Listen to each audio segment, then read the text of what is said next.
अस्सलाम वालेकुम बेटा। आज का हमारा टॉपिक है किरचॉफ रूल्स। सबसे पहले हम ये स्टडी करेंगे कि किरचॉफ रूल्स क्यों बनाना पड़े, इसकी ज़रूरत क्यों पेश आई। उसके बाद किरचॉफ का एक फ़र्स्ट रूल है, उसको हम अलग से स्टडी करेंगे। फिर किरचॉफ का जो सेकंड रूल है उसको हम स्टडी करेंगे। तो सबसे पहले आपको वजह जाननी है कि किरचॉफ के रूल्स क्यों बनाए गए। बेटा आप लोगों ने दो चीज़ें अब तक स्टडी कर ली हैं। आप लोग ओहम्स लॉ स्टडी कर चुके हैं, V = IR। फिर बेटा आप लोग रजिस्टर को सीरीज़ में जोड़कर और रजिस्टर को पैरेलल वे में जोड़कर आपने देख लिया, और आपको पता है सीरीज़ में टोटल रेजिस्टेंस कितनी होती है, और जब वही रजिस्टर पैरेलल होते हैं तब टोटल रेजिस्टेंस कितनी होती है, ये आपने स्टडी कर लिया है। तो दो चीज़ें आपने सीख ली, ओहम्स लॉ और रजिस्टर को सीरीज़ या पैरेलल कॉम्बिनेशन में जब जोड़ते हैं तो उनके क्या रूल्स हैं, ये दो चीज़ें आपने स्टडी कर ली हैं।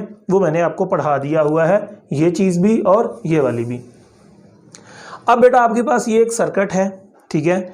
इस सर्किट के अंदर एक रजिस्टर ये लगा हुआ है, एक रजिस्टर ये लगा है और एक रजिस्टर ये लगा है। इसकी रेजिस्टेंस 10 ओहम, 20 ओहम, 15 ओहम है। और यहाँ पे बेटा एक बैटरी लगी हुई है, इसके वोल्टेज कितने हैं 30। और बेटा आपको पता है यहाँ से करंट फ्लो कर रहा होगा यहाँ पॉजिटिव टर्मिनल से बैटरी के नेगेटिव टर्मिनल की डायरेक्शन में। अब हमें ये पता करना है कि करंट कितना है, और हमें पता करना है यहाँ पे वोल्टेज कितने ड्रॉप हो रहे हैं V1, यहाँ पर वोल्टेज कितने ड्रॉप हो रहे हैं V2, यहाँ पर कितने वोल्टेज ड्रॉप हो रहे हैं। तो ये चीज़ पता करने के लिए हमें दो चीज़ों का इस्तेमाल करना पड़ेगा। एक हमें ओहम्स लॉ को यूज़ करना पड़ेगा, और दूसरा जो सीरीज़ पैरेलल कॉम्बिनेशन के हमने रूल्स पढ़े थे उनको अप्लाई करना पड़ेगा। तो बेटा ओहम लॉ क्या है, V = IR। अब यहाँ पे जो करंट फ्लो कर रहा है, आपको पता है हर रजिस्टर से करंट क्या है, सेम, सीरीज़ में सेम होता है, ये रूल आपने पढ़ा है। और बेटा करंट किसके बराबर होता है, करंट बराबर होता है पोटेंशियल डिफरेंस डिवाइडेड में क्या आएगा, रेजिस्टेंस। अब मुझे बताइए ये जो 30 का पोटेंशियल डिफरेंस है इन तीनों को मिला हुआ है, तो यहाँ पे मैं पोटेंशियल डिफरेंस की जगह क्या लिख दूंगा 30। बात समझ गए।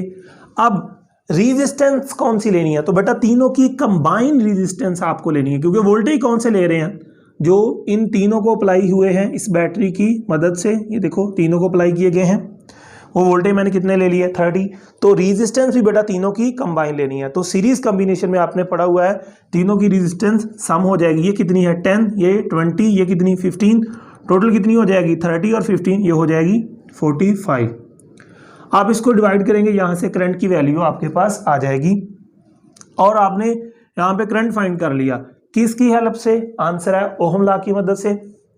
अब जब करंट फाइंड कर लिया हमने इस सर्किट का, तो हमें यह पता करना है यहाँ पे वोल्टेज कितने ड्रॉप हो रहे हैं, यहाँ पे कितने ड्रॉप हो रहे हैं, यहाँ पे कितने ड्रॉप हो रहे हैं। तो आपको पता है जहाँ भी वोल्टेज ड्रॉप करने हैं, चेक करने हैं आपने कितने हैं। तो बेटा यहाँ पे जो वोल्टेज ड्रॉप है वो बराबर होंगे I × R1, यहाँ पे जो वोल्टेज ड्रॉप होंगे I × R2, ये हमने स्टडी कर लिया है। और यहाँ पे जो वोल्टेज ड्रॉप होंगे वो बराबर होंगे I × R3। तो हमें I का पता है, करंट फाइंड कर लिया ना हमने, यहाँ से करंट यहाँ पुट कर दें और इसकी रेजिस्टेंस गिवन है ये पुट कर दें, तो यहाँ पे आने वाले वोल्टेज आपके पास आ जाएंगे। फॉर एग्जांपल यहाँ पे वोल्टेज हैं 6, और यहाँ पे जो वोल्टेज हैं वो कितने हैं 8, और यहाँ पे जो वोल्टेज हैं आपके पास वो है 16।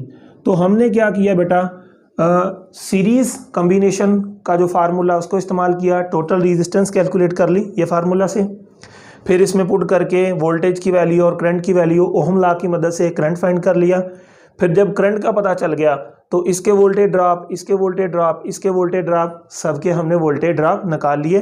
तो यहाँ पे पूरा सर्किट जो था इसमें करंट फाइंड किया, हर एक रजिस्टर में से जितना करंट है वो कैलकुलेट किया, हर रजिस्टर के क्रॉस जितने वोल्टेज ड्रॉप हो रहे थे वो हमने कैलकुलेट किए। कितनी चीज़ों का इस्तेमाल करना पड़ा, दो चीज़ों का, एक ओहम्स लॉ का और दूसरा बेटा आपको सीरीज कॉम्बिनेशन में जो रूल्स पड़े हैं उसका यूज़ करना पड़ा। तो हमने हर चीज़ कैलकुलेट कर ली। तो आपने क्या किया है, ये एक सिंपल सर्किट है, इसका एनालिसिस कर लिया, ठीक है। और ये वाला सर्किट जिसमें हम करंट, वोल्टेज, रेजिस्टेंस इस तरह की चीज़ों को फाइंड कर सकते हैं किसकी मदद से, ओहम्स लॉ का यूज़ करके और सीरीज और पैरेलल कॉम्बिनेशन के जो रूल्स हैं उनका इस्तेमाल करके। तो ये वाला बेटा सर्किट क्या है, सिंपल सर्किट है। ठीक है बेटा, तो ये सिंपल सर्किट का प्रॉब्लम, सिंपल सर्किट का एनालिसिस, सिंपल सर्किट में करंट, वोल्टेज, रेजिस्टेंस वगैरह तो इन दो चीज़ों की हेल्प से कैलकुलेट की जा सकती है। लेकिन प्रॉब्लम क्या आई, जब सर्किट इस तरह का बना, ये देखिए सर्किट, इसमें क्या है, ये एक रेजिस्टेंस लगी हुई है, इसकी रेजिस्टेंस 2 ओम है, यहाँ पे बैटरी 3 वोल्ट की है, इसकी रेजिस्टेंस 2 ओम है, इसकी 9 ओम है, इसकी 7 ओम है, इस बैटरी के वोल्टेज 8 वोल्ट हैं, इसकी रेजिस्टेंस 6 ओम है। तो ये एक सर्किट मैंने देखा, इस सर्किट में मैंने कहा कि बताओ यहाँ जो करंट फ्लो कर रहा है I3 वो कैलकुलेट करो, यहाँ का करंट कैलकुलेट करो, यहाँ वाला करंट कैलकुलेट करो, ये वाला करंट, ये वाला करंट। तो यहाँ पर जो करंट की कैलकुलेशन थी, मैंने पूरी कोशिश की ओहम्स लॉ और इनको अप्लाई करने की, लेकिन यहाँ पर ओहम्स लॉ को अप्लाई करना और ये जो रूल्स हैं सीरीज कॉम्बिनेशन के, पैरेलल कॉम्बिनेशन के, वो आसान ना था बल्कि नामुमकिन था। तो यहाँ पर ओहम्स लॉ की मदद से या पैरेलल सीरीज या पैरेलल या सीरीज कॉम्बिनेशन के जो रूल्स हैं उनकी मदद से यहाँ पे एनालिसिस नहीं हो सकता, यहाँ पे वोल्टेज फाइंड नहीं किए जा सकते, यहाँ पे करंट की कैलकुलेशन करना आसान काम नहीं है। तो ये जो सर्किट होता है जहाँ पे ये दो चीज़ें फेल हो जाती हैं, इनको अप्लाई करना नामुमकिन हो जाता है आपके लिए, इस सर्किट को बेटा हम नाम देते हैं कॉम्प्लेक्स सर्किट का। तो बेटा ये वाला जो सर्किट है इसमें एक से ज़्यादा वोल्टेज के सोर्सेज हैं, ये देखिए एक वोल्टेज का सोर्स ये है, एक वोल्टेज का सोर्स ये है। तो इसमें नंबर ऑफ वोल्टेज सोर्स हो सकते हैं और इसमें नंबर ऑफ रेजिस्टर्स हो सकते हैं। इसमें ओहम लॉ या पैरेलल सीरीज के कॉम्बिनेशन अप्लाई करना नामुमकिन है तकरीबन। और बेटा ये वाला जो सर्किट है इसको हम बोलते हैं कॉम्प्लेक्स सर्किट। ये मैं आपको एफएससी लेवल पे रह के बता रहा हूँ। कॉम्प्लेक्स सर्किट को हम और तरह भी डिफाइन कर सकते हैं, लेकिन आपने एफएससी लेवल पे ऐसे ही डिफाइन करना है, ऐसा सर्किट जिसमें नंबर ऑफ रेजिस्टर लगे होते हैं और मोर नंबर ऑफ जो है वोल्टेज सोर्स लगे होते हैं। इस सर्किट को हम क्या बोलते हैं, कॉम्प्लेक्स सर्किट। और इस सर्किट में एनालिसिस के लिए ओहम्स लॉ या हम सीरीज पैरेलल कॉम्बिनेशन के रूल्स को अप्लाई नहीं कर सकते, या वो यहाँ पे अप्लाई करना बहुत ही मुश्किल हो जाता है। तो ये वाला सर्किट जो है कॉम्प्लेक्स सर्किट होता है, ये चीज़ आपने बेटा याद रख लेनी है। तो फिर सर हम इस तरह के कॉम्प्लेक्स सर्किट के प्रॉब्लम्स को कैसे सॉल्व करें, क्योंकि जो सिंपल सर्किट है जिसमें एक ही बैटरी का सोर्स है और नंबर ऑफ रजिस्टर्स हो सकते हैं, इसको तो हम सिंपली इन दोनों से सॉल्व कर लेते हैं। लेकिन अगर इस तरह का सर्किट आ जाए जिसको हमने कॉम्प्लेक्स सर्किट का नाम दिया हुआ है, इसका एनालिसिस कैसे किया जाएगा, तो इसके लिए हमें किरचॉफ ने दो रूल्स दिए। एक का नाम है किरचॉफ फर्स्ट रूल, एक का नाम है किरचॉफ सेकंड रूल। हम दोनों को पढ़ेंगे बारी बारी। तो स्टार्ट करते हैं, सबसे पहले हम किरचॉफ फर्स्ट रूल। ठीक है बेटा, किरचॉफ के फर्स्ट रूल के 3 नाम और भी हैं। कौन से 3 नाम और हैं? किरचॉफ करंट रूल भी कह सकते हैं, आप इसको किरचॉफ पॉइंट रूल भी कह सकते हैं, या किरचॉफ जंक्शन रूल भी कह सकते हैं। तो कितने नाम आपको मैंने बता दिए? किरचॉफ के 4 रूल हैं। रूल एक ही है, 4 नाम हैं बेटा, इसके चारों आपको याद रखना है। तो अब समझिए कि किरचॉफ का रूल है क्या। हम फर्स्ट रूल इसका पढ़ रहे हैं। देखिए आपके पास कोई सर्किट है बेटा, मैंने पूरा सर्किट नहीं बनाया, उसके अंदर ये एक चीज़ है, एक सर्किट के अंदर, उस सर्किट में ये एक पॉइंट है। ठीक है बेटा, इस पॉइंट का नाम आपकी बुक वाले ने ए रखा हुआ है, मैंने भी इसका नाम ए रख दिया।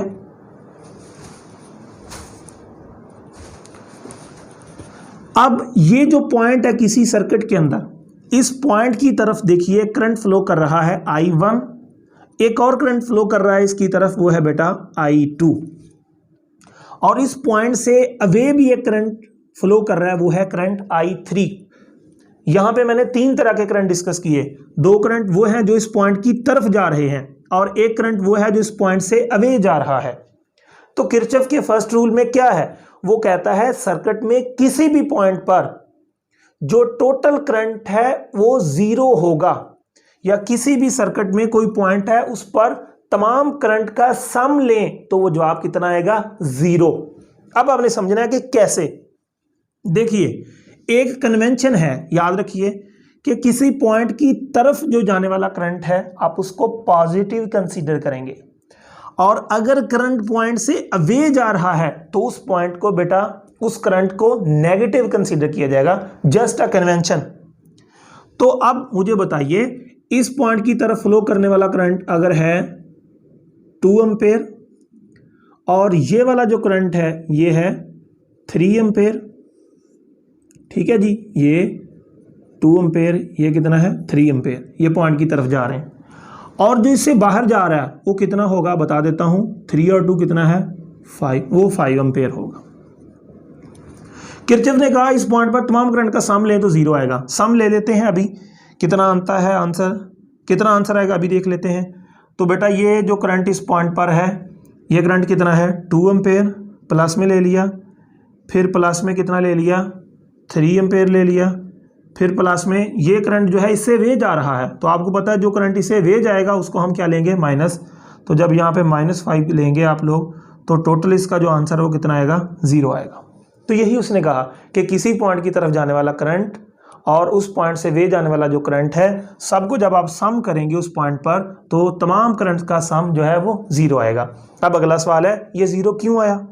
देखो, जितना करंट इसकी तरफ जा रहा था उतना ही करंट बाहर जा रहा था, तो जितना करंट इसकी तरफ जा रहा था वो प्लस है, जो इससे बाहर जा रहा है वो माइनस है, तो जितना प्लस उतना माइनस, जब इसको टोटल करेंगे तो जवाब 0 ही आना है। अब ये अगला एक अलग से क्वेश्चन है कि इसकी तरफ जाने वाला करंट और इससे बाहर आने वाला करंट बराबर क्यों है।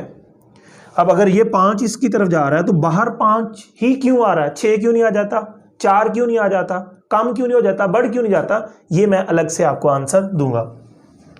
अब यहाँ पे मजीद एग्जाम्पल को देखिए, आपके पास ये एक पॉइंट है, इस पॉइंट की तरफ जाने वाला करंट क्या है I1, और ये जो इसकी तरफ जा रहा है ये कौन सा करंट है I2, और जो इस पॉइंट से अवे जा रहा है वो करंट है I3, और ये भी अवे जा रहा है, ये क्या है I4। अब किरचॉफ रूल क्या कहता है, वो कहता है तमाम करंट का सम इस पॉइंट पर 0 होगा। कैसे लिखेंगे, I1 plus I2 plus minus I3 plus minus I4। ये प्लस क्यों लिखे, क्योंकि ये पॉइंट की तरफ है, और ये माइनस क्यों लिखे, क्योंकि ये पॉइंट से अवे है। इन सब को सम करेंगे जवाब 0 आएगा। कैसे, आपको पता है अगर ये करंट आपके पास फॉर एग्जांपल 5 एम्पेयर है, ठीक है जी, और ये वाला करंट आपके पास 6 एम्पेयर है, टोटल कितना हो गया 11 एम्पेयर, और इस ब्रांच से बाहर आने वाला करंट कितना है 3 एम्पेयर, और जो इस पाथ से बाहर आएगा वो कितना होगा, देखो 5 और 6 कितना है 11, और ये बाहर कितना आ गया 3। अब मुझे बताओ यहाँ से कितना आएगा, देखो 11 जा रहा है इस पॉइंट की तरफ, जो बाहर निकलेगा वो भी 11 है, अगर 3 ये निकल गया है तो ये कितना होगा 7 एम्पेयर। तो आप जमा करें, ये भी प्लस का ये भी प्लस का, प्लस प्लस कितना हो जाएगा 11 एम्पेयर, और ये जो इस तरफ जाने वाला ये भी माइनस में लेंगे, ये भी माइनस में लेंगे, तो ये भी कितना हो जाएगा, सॉरी यहाँ पे 8 आएगा, ये कितना हो जाएगा -3, ये कितना है -8, टोटल करेंगे कितना आ जाएगा -11। तो इसकी तरफ जाने वाला कितना है +11, बाहर जाने वाला कितना है -11, जब टोटल करेंगे जवाब कितना आ जाएगा 0 आ जाएगा। इसकी मिसाल ऐसा ही है जैसे आपने फर्स्ट ईयर में इक्वेशन ऑफ कंटिन्यूटी पढ़ी थी। एक पाइप में पानी जा रहा है, आपको पता है किसी भी पॉइंट पर जितना फ्लूइड उस पॉइंट की तरफ जाता है उतना फ्लूइड उससे बाहर जा रहा होता है। आपने ये फर्स्ट ईयर के चैप्टर नंबर 6 में पढ़ा है जब हमने आइडियल फ्लूइड को कंसीडर किया था। जितना पानी एक पाइप में से एक पॉइंट की तरफ जाता है उतना ही पानी बाहर आता है। इधर भी ऐसा ही है कि जितना चार्ज या जितना करंट एक पॉइंट की तरफ जा रहा है उतना ही करंट उससे बाहर आ रहा है। जाने वाले को प्लस लिया जाएगा, बाहर निकलने वाले को माइनस लिया जाएगा। जब टोटल करेंगे सबका तो जवाब कितना आ जाएगा 0।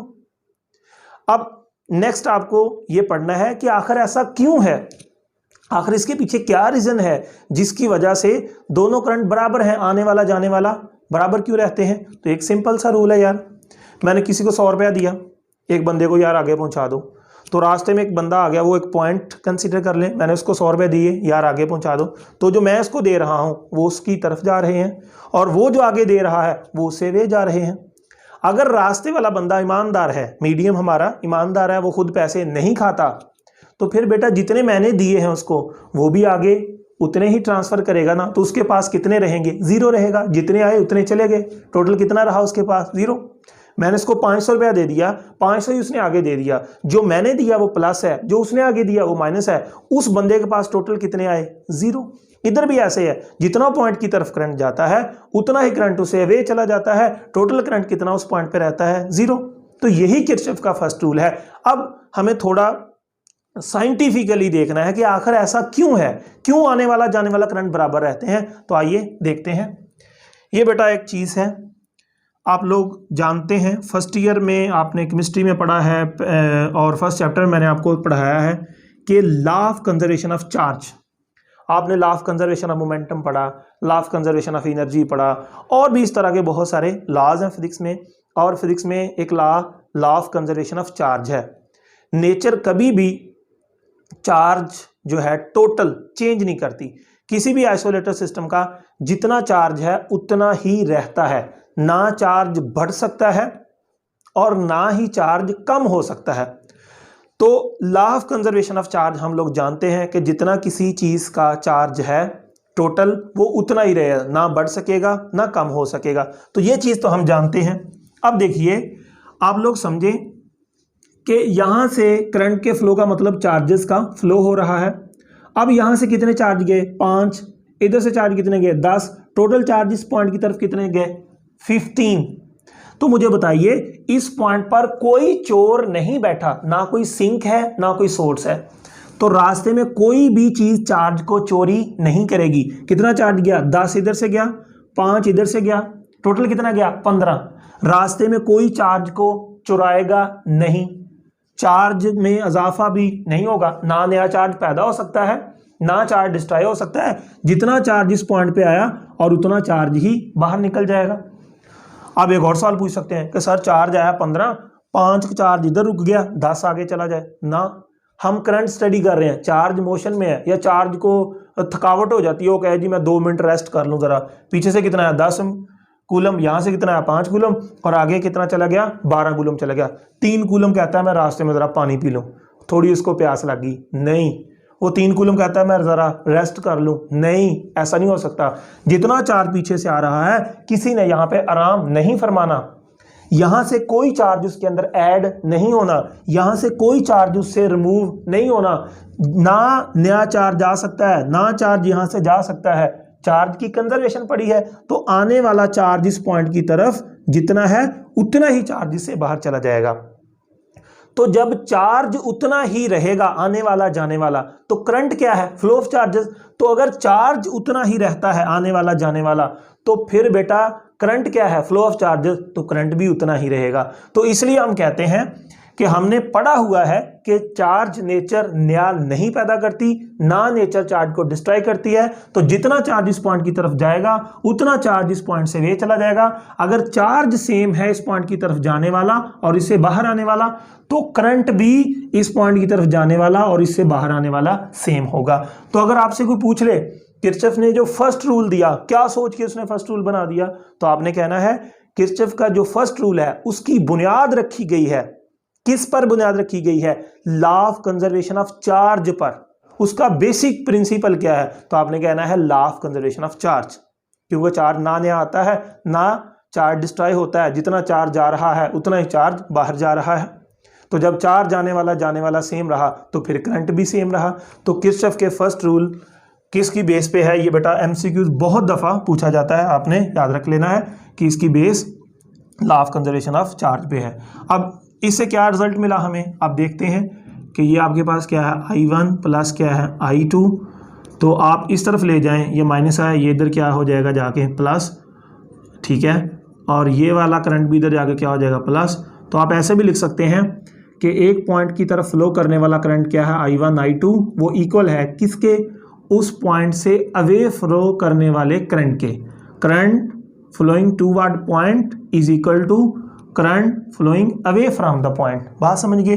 तो ये भी लिख सकते हैं sum of all current at a point is equal to 0, या current flowing toward the point is equal to current flowing away from the point. लेकिन याद रख लें, जब सबको सम करना है तो फिर उसकी तरफ जाने वाले प्लस लेने हैं, उससे अवे जाने वाले आपने माइनस लेने हैं। अगर आपने इस तरह लिखना है तो फिर बेटा ये वाले प्लस लिए जाएंगे, ये वाले भी प्लस लिए जाएंगे। ये नहीं कि इस तरह क्वेश्चन लिख के आप ये वाले प्लस ले लें, ये वाले माइनस ले लें, नहीं। ये बात तब ही वैलिड है जब सबको आप सम कर रहे हैं। अगर इस तरह लिख रहे हैं तो फिर आपको पता है ऐसे नहीं करना, क्योंकि फिर माइनस वाली रकमें भी प्लस ही कंसिडर की जाएंगी। ये अहम ख्याल रखना है आपने, ये इंपॉर्टेंट है।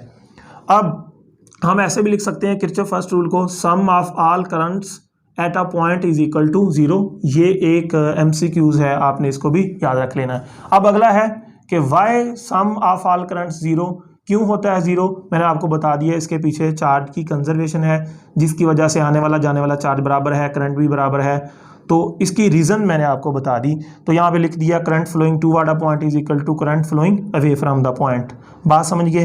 तो यहाँ पे मैंने लिखा करंट बराबर होता है charges flowing through a point per unit time. ये सारी चीज़ें बेटा हमने डिस्कस कर ली हैं। अब हमें कुछ इसकी एग्जांपल्स को सॉल्व करना है, अपने दिमाग को हाजिर कर लें। बहुत ही जो है कंसेप्चुअल एग्जांपल्स हैं। आइए स्टार्ट करते हैं। सबसे पहली एग्जांपल, ये आपके पास पॉइंट है, ठीक है बेटा, गौर कीजिएगा ज़रा। इस पॉइंट की तरफ जाने वाला करंट कितना है? 6 एम्पेयर, ठीक है। अब ये पॉइंट आपके सामने है, करंट इस तरफ कितना गया? 6 एम्पेयर, और इस पॉइंट से बाहर ये कितना चला गया? 2 एम्पेयर, और इस तरफ कितना चला गया? 1 एम्पेयर। मुझे बताइए इस ब्रांच का करंट कितना होगा? किरचॉफ के फर्स्ट रूल को यूज़ करें। हमें पता है बेटा पॉइंट की तरफ जाने वाला करंट और बाहर निकलने वाला करंट क्या होते हैं? सेम। ये कितना है? 6 एम्पेयर, ये कितना है? 2, ये कितना है? 1। तो 6 इसमें जा रहा है, 2 और 1 3 बाहर निकल गया। तो बाहर कितना निकलना चाहिए? 6। तो अगर ये 3 निकल गया तो यहाँ पर भी जो है वो कितना आ जाएगा? 3। अब चेक करें, 6 इसमें आ गया और 6 इससे बाहर निकल गया। तो इस तरह MD-CAT में आपसे सवाल पूछ सकता है कि ये ब्रांच का करंट 6 है, ये 2 है, ये 1 है, इसका कितना होगा? तो अब चेक कर लें, पॉइंट की तरफ आने वाला कितना है? 6, जाने वाला कितना है? 3। तो 6 पूरा करना है, यहाँ पे कितना आ जाएगा? 3 एम्पेयर। अब आपसे ऐसे भी सवाल पूछ सकता है कि इस तरफ चला गया 3 एम्पेयर, आप बताओ यहाँ पे कितना होगा? तो 6 इसकी तरफ आ रहा है, 3 ये चला गया, 1 ये चला गया, 4 चला गया, यहाँ पे कितना आ जाएगा? 2। ऐसे भी आ सकता है कि आपसे वो कह ले कि यहाँ पे आ जाता है करंट 5 एम्पेयर, यहाँ पे आ गया आपके पास 0.5 एम्पेयर, मुझे बताओ यहाँ पे कितना होगा? तो यहाँ पे बेटा 0.5 एम्पेयर आ जाएगा। या आपसे वो कह सकता है कि यहाँ से बाहर निकलने वाला करंट कितना है? 2 एम्पेयर, ये वाला कितना है? 2 एम्पेयर, और ये वाला भी कितना है? 2 एम्पेयर। मुझे बताओ यहाँ अंदर एंटर होने वाला करंट कितना है? तो आपको बताया पॉइंट से बाहर कितना निकल रहा है? 6। तो एंटर भी कितना हो रहा है? 6।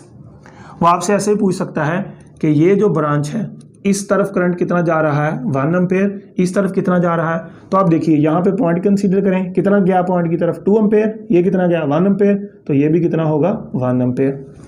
बात समझ गए? अब नेक्स्ट क्वेश्चन देखिए, आपके पास ये एक सर्किट है, इसमें जो करंट एंटर हो रहा है वो कितना है? 10 एम्पेयर, ठीक है। मैंने इस पर पॉइंट लगा लिए, point A, point B, point C, point D, इसका नाम पॉइंट D रख लेते हैं। अब इस सर्किट में जो करंट यहाँ से एंटर हुआ वो कितना है? इस पॉइंट की तरफ देखिए, इस पॉइंट को सोचिए ज़रा, 10 एम्पेयर। अब इससे इस तरफ कितना गया? 8 एम्पेयर। तो मुझे बताइए इस ब्रांच का करंट कितना होगा? आपको पता है 10 पूरा करना है, तो यहाँ 8 चला गया, इसमें कितना आ जाएगा? 2 एम्पेयर। बात समझ गए? अब ये देखिए, ये 2 एम्पेयर किस तरफ गया? इस पॉइंट की तरफ। अब ये पॉइंट को सोचिए, इस पॉइंट की तरफ कितना आया? 2 एम्पेयर, और इस पॉइंट से बाहर कितना चला गया? 0.5 एम्पेयर। तो इस तरफ कितना गया? तो हमें पता है इस पॉइंट की तरफ 2 जा रहा है, 2 ही बाहर निकलना है, तो 0.5 ये निकल गया, यहाँ पे कितना आ जाएगा? 1.5 एम्पेयर। अब यहाँ पे सवाल पूछा जा सकता है कि ये जो पॉइंट है यहाँ पर जो बाहर करंट निकलेगा वो कितना है? तो आप सोचें कि ये पॉइंट की तरफ आने वाले करंट कौन से हैं? इस पॉइंट की तरफ एक तो करंट ये आ रहा है, दूसरा इस पॉइंट की तरफ ये आ रहा है, तो ये कितना आ रहा है? 1.5 एम्पेयर। ये कितना आ रहा है? 8 एम्पेयर। टोटल कितना हो गया? 9.5 एम्पेयर करंट इसे बाहर निकलेगा। तो इस तरह आपसे वो किसी भी ब्रांच का करंट पूछ सकता है। अब नेक्स्ट देखिए, हमारे पास एक ये सर्किट है, ये करंट जा रहा है 10 एम्पेयर, 10 एम्पेयर, 20 एम्पेयर। तो मुझे बताइए इस पॉइंट पर ये जो ब्रांच का करंट है वो कितना होगा? तो ये पॉइंट को सोचिए, कौन से ब्रांचेस हैं जिसकी तरफ आ रही हैं? एक ये आ रही है, एक ये आ रही है, एक ये आ रही है, 3 ब्रांचेस की तरफ आ रही हैं और एक बाहर जा रही है। इधर से कितना आया? 10, इधर से कितना आया? 10, इधर से कितना आया? 20। टोटल कितना आ गया इस पॉइंट की तरफ? 40। तो बाहर भी कितना निकलेगा? 40। अब ये यहाँ से 40 यहाँ पे पहुँच गया इस पॉइंट पर। अब इस पॉइंट को सोचिए, इस पॉइंट की तरफ कितना गया है? 40। अब बाहर भी कितना निकलेगा? 40। अब यहाँ पे कितना निकल गया? 8। इस ब्रांच की तरफ कितना निकल गया 6, इस ब्रांच की तरफ कितना निकल गया 6, तो कितना बाहर निकल गया इससे 6 और 8 14, 14 और 6 20। अब इससे 20 करंट बाहर निकल गया, तो इससे कितना निकलेगा 40 पूरा करना है, इससे 20 निकल जाएगा। 40 पूरा कर लें, अब 40 पूरा हो रहा है इस पॉइंट पे। अब मुझे बताइए ये आपके पास ब्रांच है, यहाँ पे करंट है 10 एम्पेयर, मुझे बताइए इसमें कितना होगा। तो ये वाला पॉइंट इमेजिन करें। अब देखिए पॉइंट की तरफ कौन सा करंट आ रहा है, ये वाला 20 एम्पेयर, बाहर भी कितना निकलना 20 एम्पेयर। अगर 10 एम्पेयर बेटा ये निकल गया तो नीचे को कितना आएगा 10 एम्पेयर। इस तरह बेटा आप करंट की कैलकुलेशन कर सकते हैं। अब वो आपको बता देता है ये 9 एम्पेयर है, तो ये वाला करंट कितना होगा। तो आपको पता है इस पॉइंट की तरफ कितना जा रहा है 40, ये कितना है 6, ये कितना है 20, ये कितना है 9, 6 और 20 कितना होता है 26, 26 और 9 कितना 35, 35 और यहाँ पे कितना आ जाएगा, यहाँ पे कितना आ जाएगा 5 एम्पेयर करंट आ जाएगा। इस तरह आपके पास वो डिफरेंट ब्रांच के करंट आपसे पूछ सकता है। अब ये सर्किट देखिए, यहाँ पे आपके पास ये ब्रांच है, यहाँ से करंट एंटर हो रहा है और यहाँ से करंट लीव कर रहा है। लीव कितना कर रहा है यहाँ से 20 एम्पेयर और इधर से बाहर लीव कर रहा है 6 एम्पेयर। अब ये बाहर कितना गया इस सर्किट से 20 एम्पेयर और इधर से बाहर कितना गया 6। टोटल करंट कितना बाहर जा रहा है, टोटल करंट जा रहा है 26।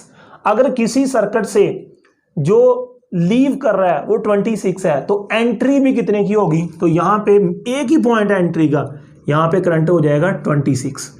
अब मुझे बताइए अगर यहाँ पे 26 है और इस ब्रांच की तरफ जाने वाला करंट कितना है 8 एम्पेयर, इस ब्रांच की तरफ जाने वाला कितना होगा। देखो 26 आ गया इस पॉइंट की तरफ, 26 में से 8 एम्पेयर इस तरफ चला गया। अब ये पॉइंट को ध्यान में रख के सोचिए, तो इस तरफ कितना गया होगा, अगर 8 इस तरफ चला गया है तो इस तरफ बेटा 18 एम्पेयर गया। कितना करंट गया यहाँ से 18 एम्पेयर।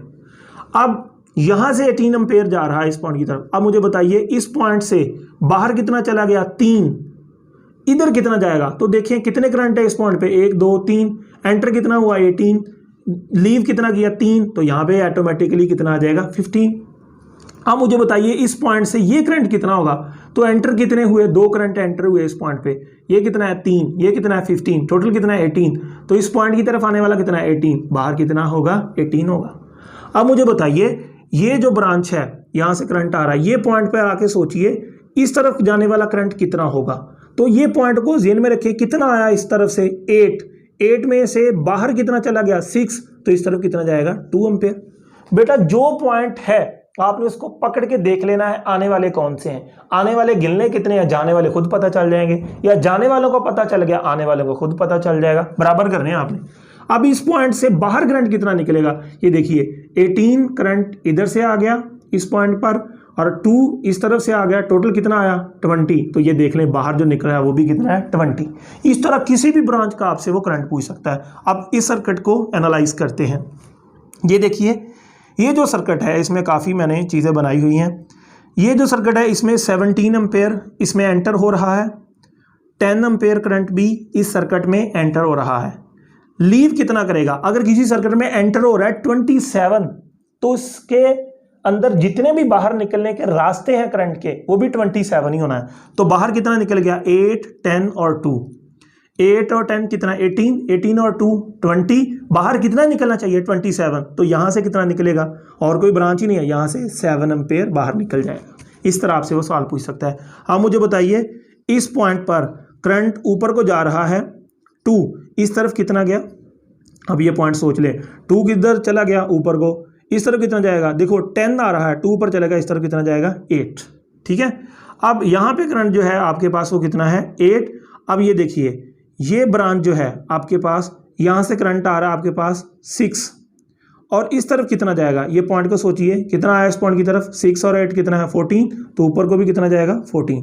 अब इस पॉइंट को सोचिए, इस पॉइंट पर जाके करंट इस तरफ चला गया आपके पास 6, ऊपर को कितना जाएगा, तो 14 इस पॉइंट की तरफ आया है, 6 इस तरफ चला गया, अगर 6 इस तरफ चला गया तो ऊपर कितना जाएगा बेटा, ऊपर आपके पास जाएगा 8। बात समझ। तो ये जो सर्किट है मैंने आपको इसका मेथड सिखा दिया, आप किस तरह किस ब्रांच में कैसे करंट को कैलकुलेट कर सकते हैं। अब लास्ट वाला आप देखिए बहुत सिंपल है, यहाँ पे ये जो करंट है 10 एम्पेयर 30 एम्पेयर 40 एम्पेयर, ये ब्रांच का करंट कितना होगा 10 और 30 कितना 40, 40 और 40 कितना मुझे बताओ 80। तो इस पॉइंट की तरफ आने वाला करंट कितना है, देखिए इस पॉइंट की तरफ आने वाला करंट है आपके पास 80, तो इस पॉइंट से बाहर जाने वाला करंट भी कितना होगा 80 एम्पीयर। तो इस तरह बेटा आप किसी भी सर्किट में सॉल्व कर सकते हैं कि किस ब्रांच का कितना कितना करंट है। आज के लिए इतना ही। अल्लाह हाफिज़। Thank you so